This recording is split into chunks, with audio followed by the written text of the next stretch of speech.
Graça e paz, irmãos. Boa noite, sejam todos bem-vindos. Irmãos, nós vamos dar sequência no nosso estudo sobre o profeta Isaías, falar sobre o capítulo 9, do versículo 8 até o capítulo 10, versículo 4. E o tema é esse tema aqui, sábios a seus próprios olhos. Como eu luto com isso aqui? Como isso aqui é difícil para mim? Se isso não é difícil para você, glória a Deus. Mas como isso aqui, por isso que eu falei há pouco, essa palavra, ela falou comigo muito, esse texto, porque isso aqui é uma luta na minha vida, em achar que eu sou sábio para decidir muitas coisas. E ao invés de buscar a direção do Senhor nelas. E quando nós agimos desta forma, invariavelmente ou quase sempre, quando nós tomamos as decisões baseadas nos nossos próprios conceitos, sabedorias, entendimento, sem questionar o Senhor, invariavelmente ou quase sempre o resultado é desastroso. E esse texto nós vamos ver, vamos ficar, eu vou usar só dois textos fora de Isaías 9, nós vamos ver 4 trechos, Isaías 9, de 8 a 12, depois de 13 a 17, depois de 18 a 21, depois capítulo 10, de 1 a 4. E se você prestar atenção no final de cada um, no final do versículo 12, do versículo 17, do versículo 21, e do versículo 4 do capítulo 10, ele vai terminar com a palavra, com a frase: nem com tudo isso se desviou a ira do Senhor, e a mão dele continua estendida. E nós vamos ver, além disso, cada trecho destes, nós vamos ver 2 pecados principais. Eu não sei se existe pecado secundário, mas os 2 pecados que mais ressaltam aos nossos olhos em cada trecho desse, de 9 a 12, de 13 a 17, de 18 a 21 e o capítulo 10, de 1 a 4. E o tema é justamente isso, sábios a seus próprios olhos. O povo buscando a sabedoria naquilo que ele achava que estava certo e desprezando o Senhor, desprezando a orientação, o caminho do Senhor. E mais um detalhe antes de nós iniciarmos, é que alguém disse assim para mim: por que você não faz Isaías por capítulo? Porque é muito difícil você fazer por capítulo. Nesse capítulo 9, nós saímos de um cenário extremamente positivo e esperançoso, que é do 9, de 1 a 7, onde nós vimos domingo passado que é a profecia de Isaías a respeito da vinda do Redentor. No versículo 6 ele fala do menino que nasceria, o governo estava sob o seu ombro, o seu nome seria maravilhoso conselheiro, Deus forte, Pai da eternidade, príncipe da paz. Nós saímos desse cenário positivo e esperançoso e nós entramos num cenário de juízo, que é do versículo 8 até o versículo 4 do capítulo 10. Então eu brinco que parece que Isaías ele vai de 0 a 100 num capítulo só. E a gente precisa entrar no texto e saber, poxa, Isaías está falando de agora, ele está falando em que tempo, ele está falando em que reino, é do sul, é do norte. Isaías, ele residia no reino do sul. Só que essa profecia do capítulo 8, no capítulo 9, de 8 a 10, 1, é com relação ao reino do norte. Já expliquei para vocês que o reino do norte, Samaria, reino do sul, Jerusalém, é a mesma coisa. Então nós saímos de um cenário positivo e nós entramos num cenário de juízo. E esse cenário de juízo é especificamente no reino do norte. Não que o reino do sul fosse extremamente melhor, porque aproximadamente 135 anos depois que o reino do norte foi conquistado pelos assírios, como o irmão Gabriel leu aqui, Depois de 135 anos, o reino do sul foi conquistado pelos babilônicos e foi levado cativo, como ele leu aqui também, entre eles Daniel e diversas outras pessoas. Então o reino do sul não era tão melhor quanto o reino do norte, mas essa profecia, especificamente de Isaías 9, de 8 em diante, é com relação ao reino do norte. E aqui nós vamos ver nesse primeiro texto, de 9, de 8 a 12, dois pecados principais, que é o orgulho e a arrogância do povo. Então vou ler aqui, você pode deixar sua Bíblia aberta, nós vamos ficar bastante aqui em Isaías. Isaías 9, de 8 a 12, diz assim: o Senhor enviou uma palavra contra Jacó, e ela caiu em Israel. Todo o povo saberá, Efraim e os moradores de Samaria, que com soberba e orgulho de coração dizem: os tijolos ruíram por terra, mas nós vamos reconstruir com pedras lavradas. Os sicômoros foram cortados, mas nós os trocaremos por cedros. Por isso o Senhor suscitou contra o povo, os adversários de Rezim, e instigou os inimigos. Do oriente vieram os sírios, do ocidente vieram os filisteus e devoraram Israel com a boca escancarada. Nem com tudo isto se desviou a ira de Deus, e a mão dele continuou estendida, ou continua estendida. Como eu disse, essa profecia começa difícil. Quando nós olhamos ali, eu já falei para vocês, só para nós voltarmos ali, quando a gente fala de Israel, reino do norte, Efraim era uma tribo do reino do norte. Então, essa profecia, ela é direcionada para o reino do norte, ou para o reino de Israel. E ele volta, o profeta volta os olhos dele para este reino, para o reino do norte, que ele era um reino hostil, ou seja, o reino do norte junto com a Síria, e não com a Síria, eles queriam conquistar Jerusalém. Por isso que ele fala ali sobre Rezim, que era o governante ali, o rei da Síria. Eles queriam governar, queriam conquistar Jerusalém, que é o reino do sul. Então, eles eram hostis ao reino do sul, juntamente com o rei da Síria, eles queriam invadir Jerusalém e conquistar Jerusalém. E mesmo o profeta trazendo a notícia do nascimento do Redentor, como eu disse no capítulo 9, versículo 6, este povo não se volta para o Senhor.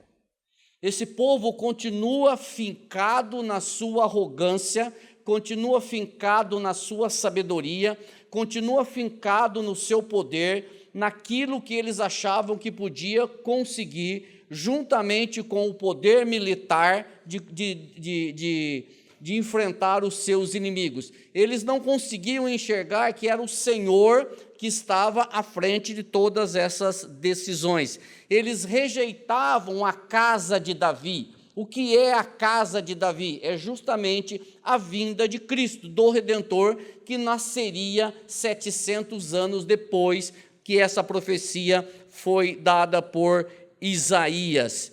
E a palavra de destruição do reino do norte, como nós vemos aqui, parece que ela era assim, não estava muito, o povo não estava entendendo muito bem. Sabe, os céticos, será que isso vai acontecer? Por isso que o texto começa assim: o Senhor enviou uma palavra contra Jacó e ela caiu em Israel. Todo o povo o saberá, Efraim e os moradores de Samaria. Ou seja, esta palavra, quando a conquista viesse, quando a dominação dos assírios viessem, o povo saberia que era o Senhor que estava trazendo esta vara de correção, como nós aprendemos ali com os estudos do irmão Danilo de Abacuque.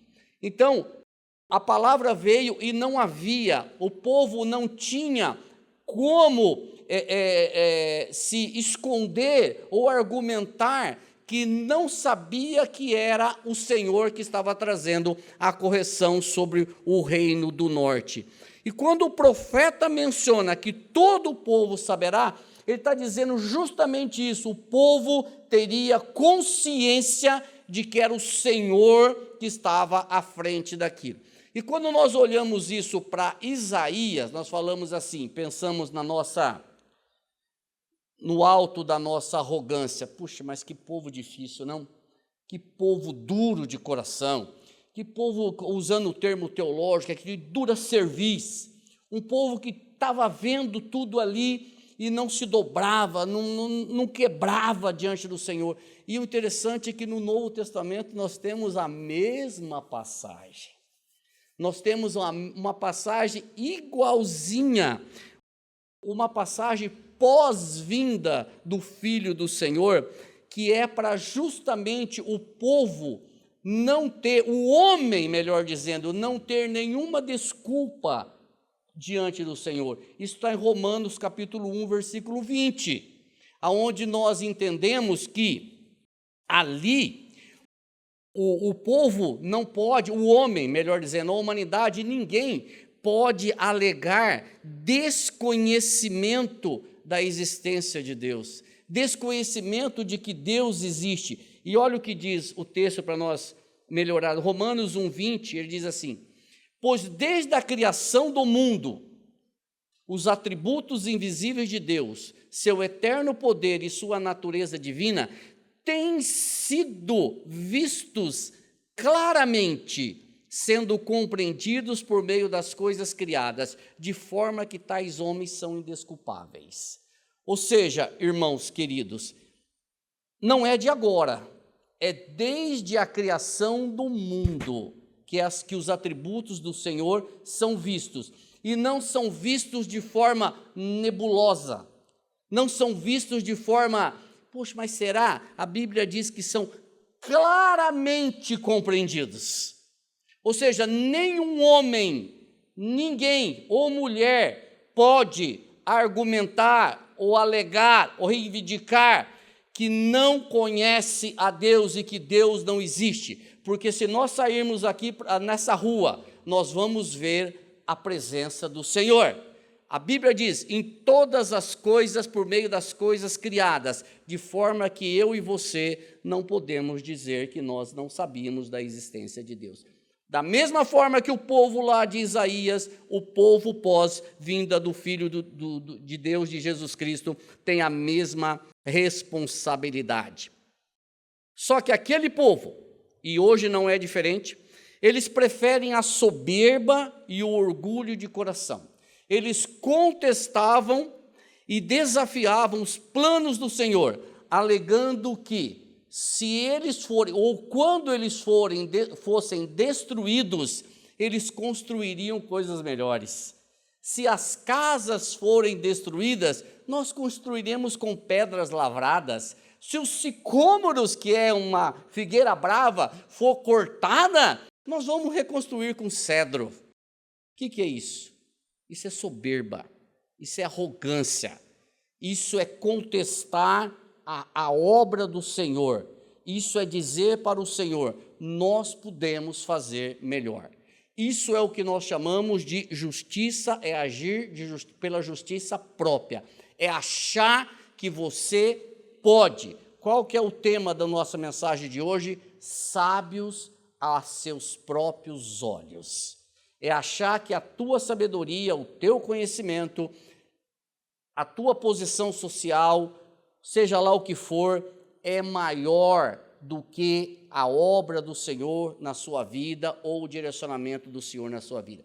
Nós vamos olhar um pouco mais para frente sobre a dor, entendam isso, alguém diz o seguinte, que a dor da correção do Senhor é uma dor gostosa. Quando eu vi isso, falei, puxa, uma dor gostosa. Ele falou assim, a dor da correção do Senhor é uma dor gostosa, por dois motivos. Primeiro, porque ele admoesta e ele corrige a filhos. Segundo, a correção do Senhor é sempre para melhor, nunca é para pior. Nós, às vezes, sentimos que dói, mas é uma dor boa, É uma dor que nos molda ou que molda o caráter de Cristo em nós. E se Ele nos disciplina, é porque nós somos indisciplinados. Se Ele nos corrige, é porque nós precisamos de correção. E se Ele estava corrigindo este povo, é porque o povo estava precisando de correção. E nós também precisamos. Eu fiz aqui duas definições, definição de orgulho e definição de arrogância. Você pode ter outro aí na sua vida. Orgulho é a arrogância dos que seguem seus próprios caminhos por meio dos seus próprios recursos e artimanhas. Isso é orgulho. Arrogância é a superioridade misturada com autoconfiança. Superior. Eu posso. Você sabe com quem você está falando? Autoconfiança. Eu consigo. Nós temos falado aqui, faz 10 anos que nós estamos falando isso aqui, que é o seguinte, que hoje você vai numa palestra, é uma palestra motivacional, não é? Todas as palestras hoje que você viu, quase todas, são palestras motivacionais do tipo, você pode, você tem valor, você consegue, e você precisa trazer para fora o Deus que está dentro de você, olha para o coração seu, olha para o potencial que está no seu coração. O reverendo Augusto Nicodemos diz, o potencial que está no meu coração é só pecado. Eu preciso de uma ajuda externa. Eu preciso de uma ajuda do alto. Eu preciso de Cristo na minha vida. Porque se depender da minha própria sabedoria, eu não vou dar em lugar nenhum. Irmãos, e aquele povo tinha orgulho e arrogância de sobra. Tinha para dar e para vender. E a Bíblia nos adverte em vários lugares, a não sermos sábios segundo as nossas sabedorias e não nos apoiarmos nos nossos entendimentos, nos nossos próprios entendimentos. Ou seja, não apoiarmos na nossa carne, não apoiarmos naquilo que nós achamos que está certo. E ainda, a Bíblia nos diz que, como eu disse há pouco, que a disciplina do Senhor, ela deve nos trazer alegria, porque o Senhor disciplina a filhos. E a Bíblia diz que a nossa glória deve estar em conhecer o Senhor. Onde está a minha glória? Paulo diz o seguinte, a cruz é toda a minha glória. A cruz é toda a minha glória. Aonde está a minha glória? Aonde está a tua glória? Está na tua sabedoria?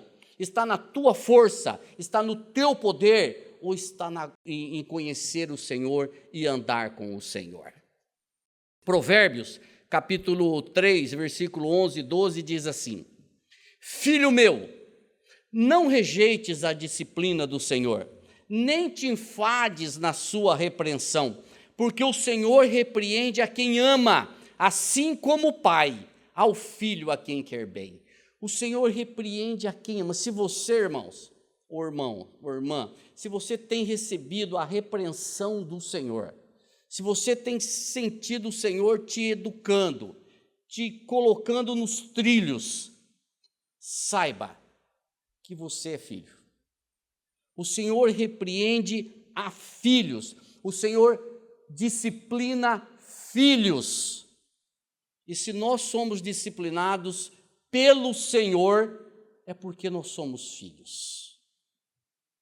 E às vezes nós reclamamos da disciplina do Senhor, mas a disciplina do Senhor, como eu disse, ela é proveitosa, ela é gostosa, porque o Senhor nos disciplina como um pai que disciplina o seu filho. O Marco deu o exemplo aqui agora das varadas, ele não falou quantas, mas das varadas que ele deu no Davi. Só que, ele já falou aqui várias vezes, eu não tenho filhos, então eu não sei o que é isso. Mas, como alguém já disse, dói mais ninguém bate do que naquele que apanha. Porque se bate assim com vontade de não bater. Se nós que somos imperfeitos, vocês que são imperfeitos, sabe corrigir o teu filho, quanto mais o nosso Pai perfeito nos corrige, com amor, com graça, com misericórdia. E eu e você precisamos dessa disciplina sempre. E ainda Tiago, ele nos ensina que se nós quisermos sabedoria, nós devemos pedir ao Senhor que nos dá sem reservas.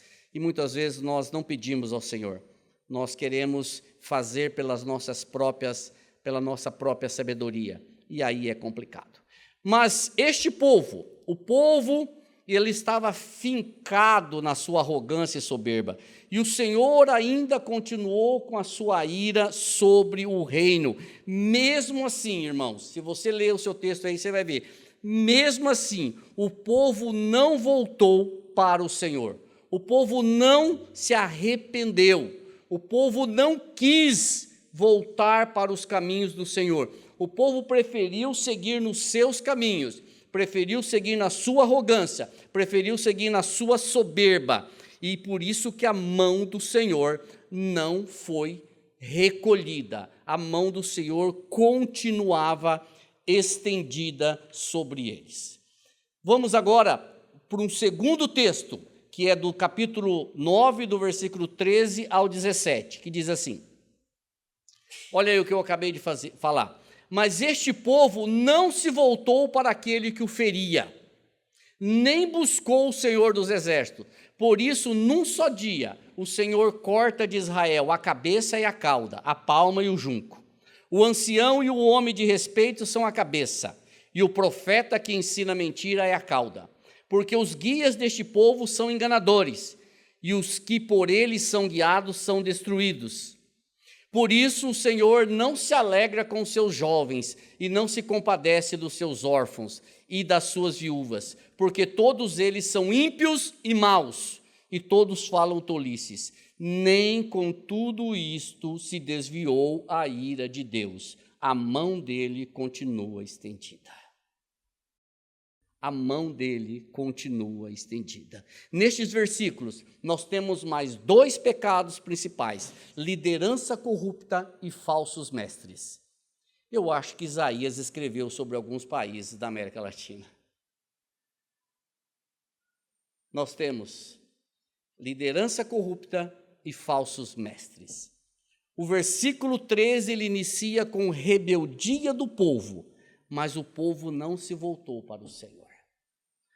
O Deus o Deus maravilhoso, ele queria que o povo retornasse para ele, mas o povo continuou na sua rebeldia.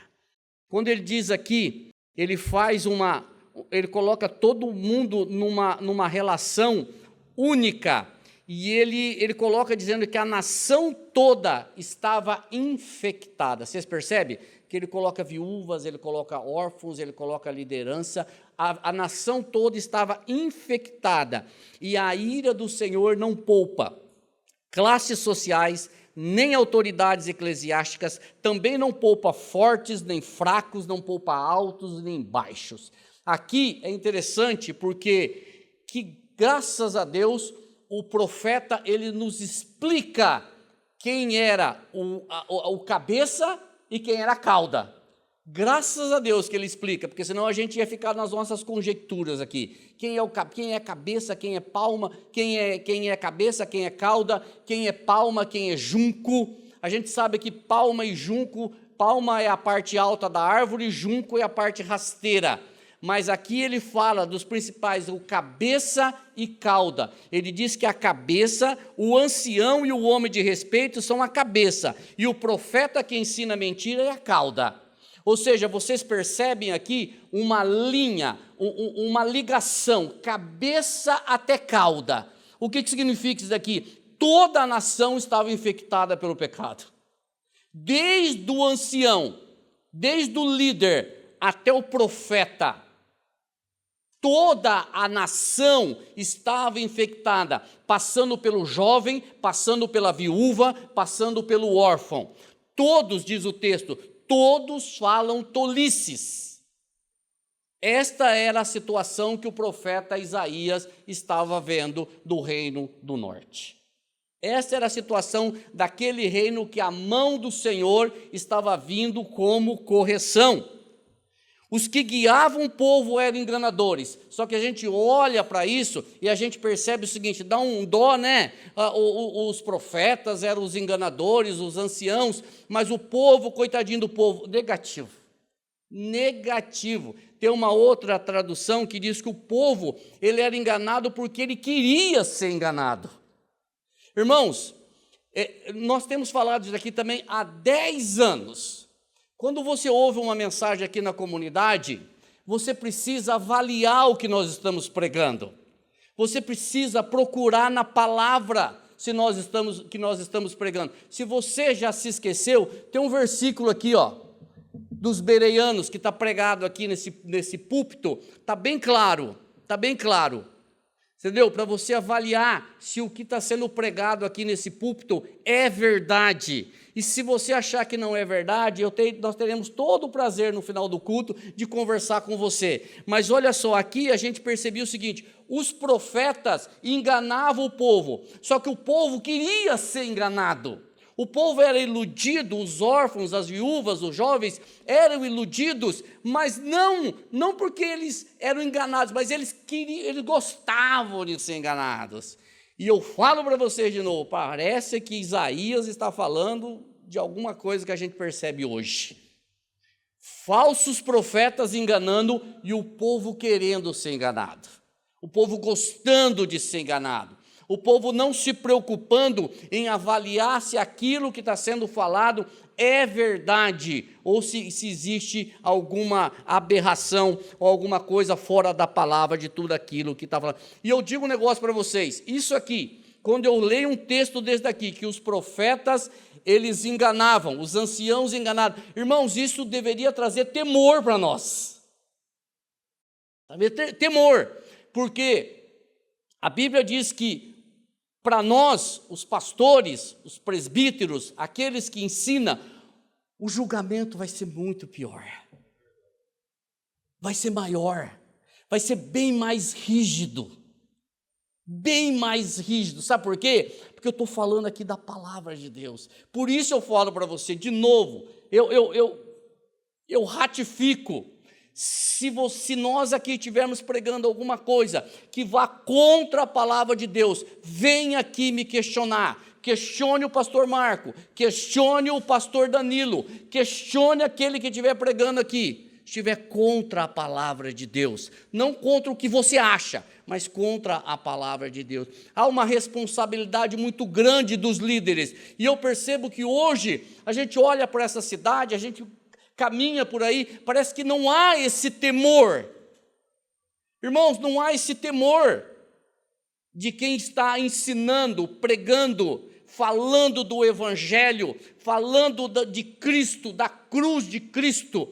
Prega-se tudo, mas não fala de Cristo, não fala do pecado, não incomoda aqueles que estão ouvindo, não chama você de depravado, pecador, desgraçado, que nem o Glenn falou aqui.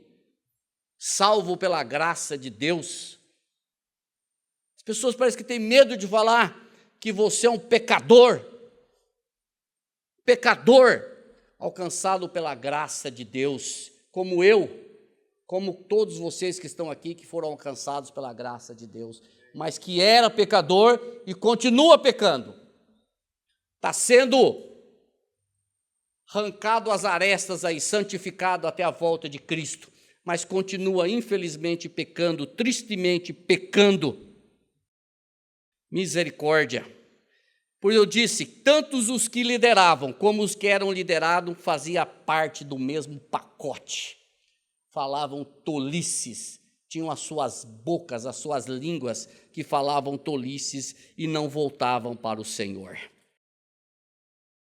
A expressão que ele usa aqui, porque todos eles são ímpios e maus, jovens, órfãos e viúvas, remete à extensão do pecado da nação do Reino do Norte. Toda a nação estava infectada.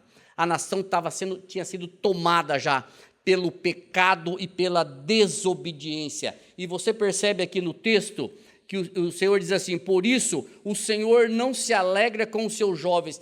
Não havia empatia do Senhor para com os jovens, para com os órfãos e para com as viúvas.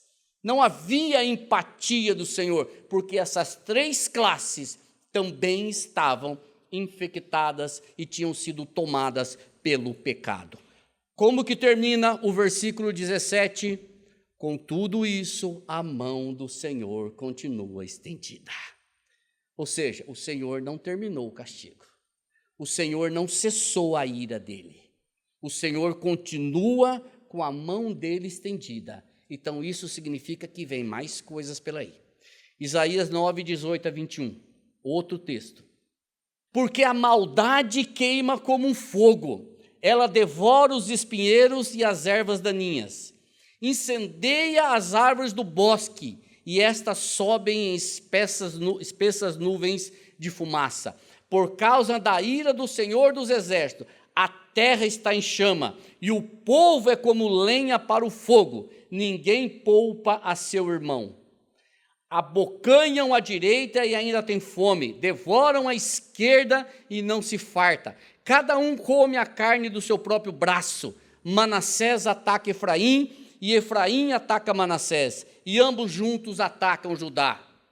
Nem com tudo isso se desviou a ira de Deus, e a mão dele continua estendida. Ô Senhor, que povo duro! E aqui nós vemos mais dois pecados, consequência da maldade da nação e destruição de laços familiares. Nós vamos perceber aqui, irmãos, que esse texto ele inicia com a maldade ou a impiedade ou a perversidade do povo e a consequência disso daí.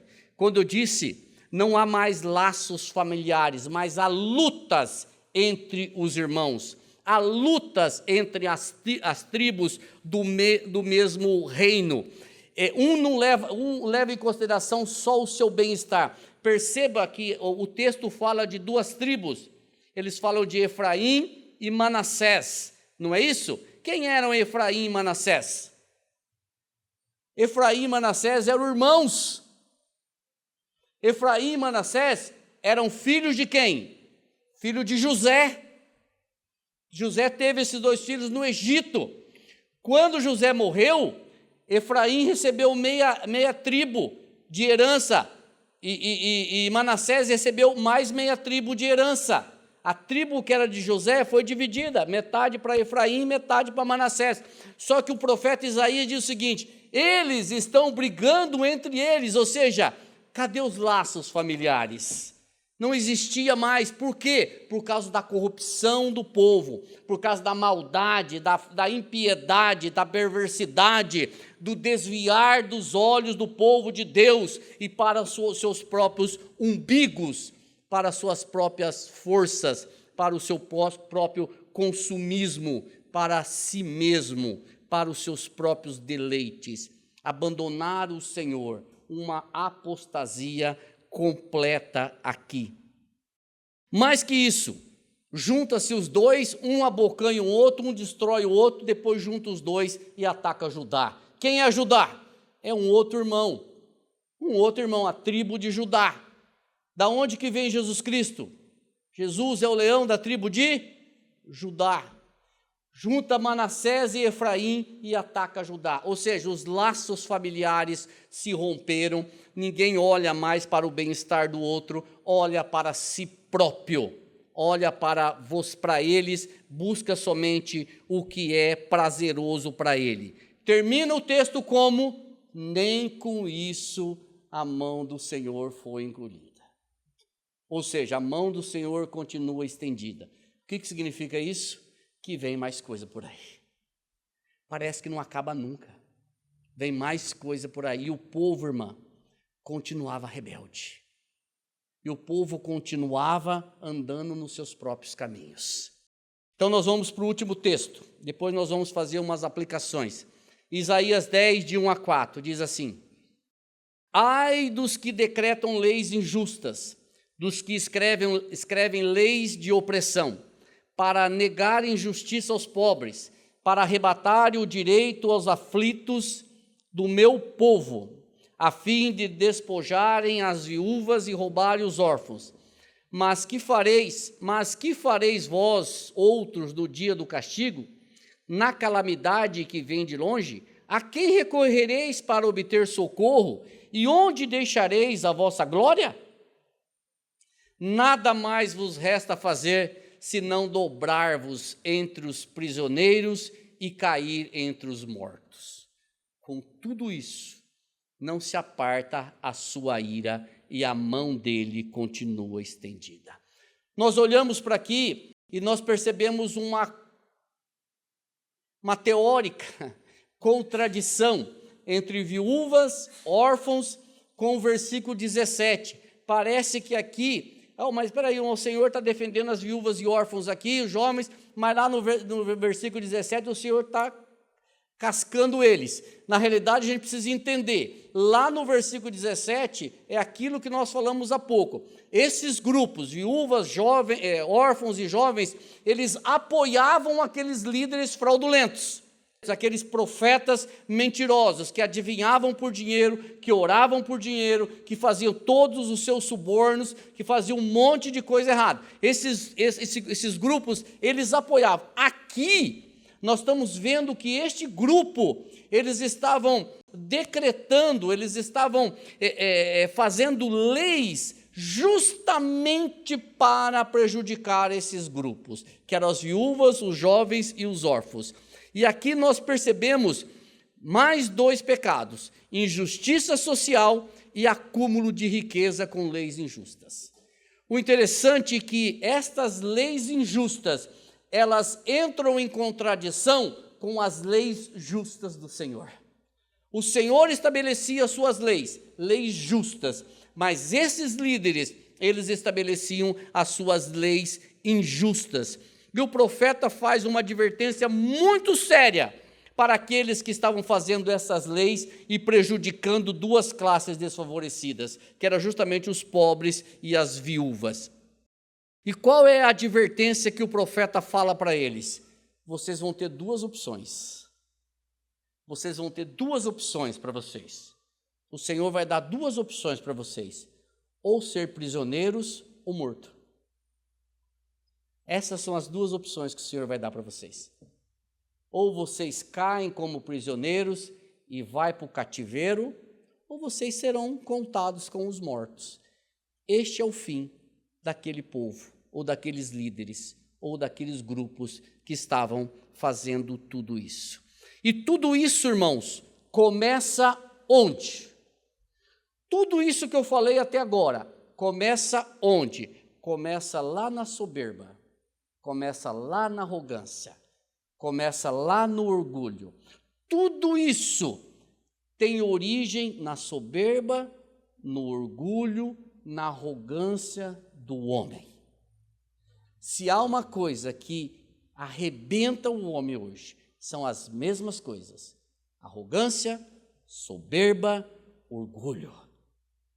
Porque onde há isso, onde a soberba, o orgulho e a arrogância se aflora, não há espaço para Deus.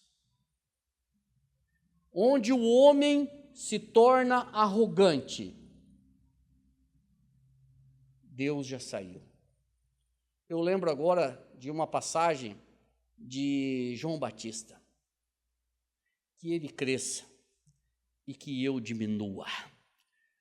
Hoje nós estamos ouvindo o seguinte: que ele diminua e que eu cresça. Não com essa frase, mas com os gestos, com as atitudes, com a postura, com o comportamento, com o que se prega. Orgulho, arrogância, soberba. Irmãos, quem sou eu? Ou quem é você? Ou melhor, ou quem é o homem para contestar com Deus? Quem é o homem? Eu acho que Salmo 2, capítulo 2, versículo 4, se fala a memória, a Bíblia diz que Deus ri dessas pessoas. Deus ri dessas pessoas que querem desafiar ao Senhor. E este povo estava tentando justamente fazer isso, desafiar o Senhor. E o Senhor ri deste povo. Tudo isso começa lá, irmãos. E o que fazer? O que fazer? Eu vou fazer agora algumas aplicações. Primeira, como o homem, na sua insignificância, acha que pode competir com Deus? Como que o homem acha que pode competir com Deus? Como que o homem, no alto dos seus tamancos, da sua arrogância, acha que pode competir com Deus e pode dizer: eu determino, eu reivindico, eu ordeno, eu exijo que o Senhor faça isso ou faça aquilo. Quando a gente percebe, principalmente no Velho Testamento, o homem chegava diante de Deus, ele jogava a carne no pó e jogava cinza para cima, rasgava as suas vestes e jogava a cinza para cima. Senhor, tem misericórdia de mim. Por isso que eu disse para vocês, irmãos, lá no início, isso aqui mexe comigo. Isso aqui mexe comigo. Eu fico com vergonha de mim mesmo. Isso aqui, tudo que eu estou pregando para vocês, eu tenho que pregar no espelho. Eu tenho vergonha de mim mesmo quando eu acho que eu consigo. Quando eu acho. Eu não tenho que achar nada. Eu tenho que me jogar diante do Senhor e falar: tem misericórdia de mim, Senhor. Porque o Senhor me tirou de um mundo de pecado. O Senhor me tirou de um lamaçal de pecado. E o Senhor me transportou para o reino do Filho do seu amor, no qual há remissão dos pecados. Além de Ele me transportar, Ele perdoou os meus pecados. Irmãos, eu vi uma mensagem ontem, é interessante, o pastor Marcos Granconato, ele falou algo que a gente já sabia, mas é muito interessante. Enquanto o véu estiver no coração do homem, ele não entende o evangelho. É aquilo que a gente vê lá no Novo Testamento, que o judeu, quando ele lê Moisés, quando ele lê a lei, o véu ainda está no coração. E hoje é a mesma coisa. Você prega o evangelho para a pessoa, você fala de Cristo, a pessoa fica com cara de paisagem, sabe? Não entende. Você fala: mas não é possível que essa pessoa não está entendendo. Mas não entende, enquanto o véu não for arrancado. O dia que o véu for arrancado, eu já falei isso aqui, o homem sem Cristo, ele jamais vai admitir que ele vive em trevas. Jamais. Ele vai brigar com você, ele vai socar você, mas ele não vai admitir que ele vive em trevas. O dia que o véu for arrancado do coração dele, ele vai falar assim: Senhor, misericórdia, de onde o Senhor me tirou? E eu não preciso de Bíblia para provar isso. Eu preciso olhar para cada um de vocês e você seja sincero com você mesmo e fala com você mesmo de onde é que o Senhor te tirou, se é que Ele te tirou. De onde Ele te tirou? Ele tirou daquele mundo e te transportou para o reino do Filho do seu amor e perdoou os teus pecados. Não pelos teus méritos, não pela tua glória, não pela tua sabedoria, não pelo teu poder, mas pela graça e a misericórdia dEle. Pela graça e pela misericórdia dEle. Irmãos, isso tem que estar nos nossos lábios, isso tem que estar na nossa mente, isso tem que estar no nosso coração. Não fui eu que fiz isso. Eu não consigo, eu não conseguia, eu não consigo fazer. Não fui eu não consegui me salvar, eu não consegui. Foi Ele que me salvou. Eu não consegui perdoar os meus pecados, foi Ele que perdoou os meus pecados. Eu não consigo me santificar, é Ele que me santifica. Eu não consigo ir para a vida eterna, é Ele que me conduz para a vida eterna. É Cristo. É Cristo. E se você acha que há outro caminho, você me desculpa, mas você está enganado. Você está enganado. É melhor a gente conversar, porque você está enganado. Segunda aplicação. O povo estava sendo castigado. A mão do Senhor continuava estendida e o povo não se voltava para Deus. Pelo contrário, exaltava sua arrogância e soberba. Construiremos casas melhores. Você imagina? Se ele destruir aqui essa casa de tijolo, nós vamos construir de pedra. Se ele cortar, destruir os sicômoros, nós vamos fazer de cedro. Rapaz, nós vamos fazer melhor, mas muito melhor, porque eu posso, porque eu consigo, porque eu sou bom. E a gente olha que a nação toda foi destruída, foi devastada e foi levada escravo para a Síria. O mesmo Deus atua hoje e o homem continua se rebelando contra ele. Irmãos queridos, conselho: não sejamos rebeldes contra Deus. Ele nos deu o seu Filho amado para morrer naquela cruz e nos levar a Ele, perdoar os nossos pecados, para quebrar. Quem não assistiu ainda, eu sugiro que assiste um filme do apóstolo Paulo, né? Paulo, o apóstolo. Tem uma passagem, quando ele está lá conversando com o gerente da prisão lá, o cara começa a questionar, mas como é que você faz isso? Ele fala assim: não sou eu, é quando Cristo vem e quebra as suas fortalezas. Falei, puxa vida, e é isso mesmo, quando o Espírito vem e quebra as nossas fortalezas, e mostra para mim e para você que nós éramos depravados, e Ele amou-nos a si mesmo, depravados, e nos fez filhos dele. Por isso, irmãos, não sejamos rebeldes contra Deus.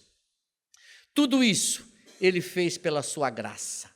A mão do Senhor, ela deixa de ser estendida quando entendemos que a nossa vida está escondida em Cristo Jesus.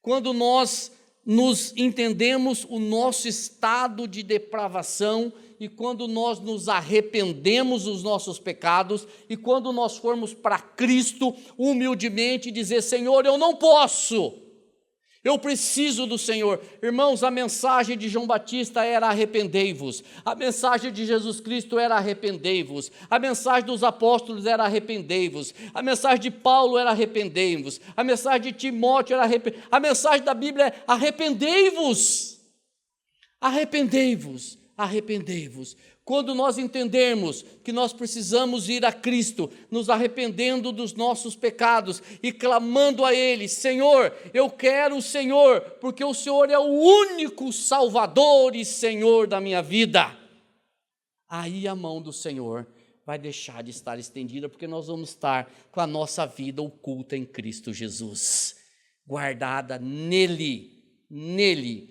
Isso não significa não passar por dificuldades.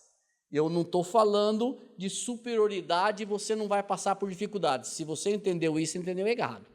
Você vai continuar passando por dificuldades, como alguém disse: casa de crente é assaltada, carro de crente é roubado, crente tropeça e arranca a unha do dedão, crente perde emprego, crente morre de câncer, crente passa por todas as situações, mas só que com uma diferença: eu sei em que eu tenho crido. Eu sei em que eu tenho crido, e eu sei que Ele é poderoso para guardar o meu tesouro até o dia final. Se você já recebeu Cristo, se Cristo já é uma realidade na sua vida, irmãos, glorifica Ele. Não bata no peito e acha que foi por tua causa. Agora, se você ainda não crê em Cristo, não perca tempo. Vá para Ele, correndo, depressa. Não precisa levantar a sua mão aqui para mim, não. Que você não precisa converter ao pastor.